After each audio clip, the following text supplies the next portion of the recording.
في الفيديو ده انا قلت كلمتين مهمين جدا، اتمنى ان انتوا تكملوا الفيديو للاخر. علي معلول ما يستحقش اللي بيحصل معاه. علي معلول ما يستحقش اللي بيحصل معاه.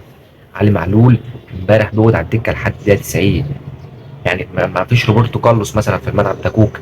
ده كوكا يا جماعه اللي احنا اصلا اتخنقنا منه، كوكا اللي ما بيقدمش اي حاجه. مش عارف كان مدرب مقتنع بيه في ايه. علي معلول امبارح نزل في الدقيقه 90 بيضيع وقت. متخيلين؟ يبقى ننزله يضيع بيه وقت ولا هو في ايه؟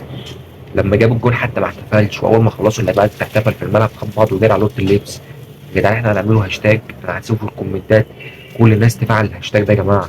احنا بندعم علي معلول. علي معلول اللي بقى له اكتر من 10 سنين، داخل في 10 سنين اهوت مع النادي الاهلي، ما شاء الله عليه. علي معلول ما يستحقش اللي بيحصل معاه.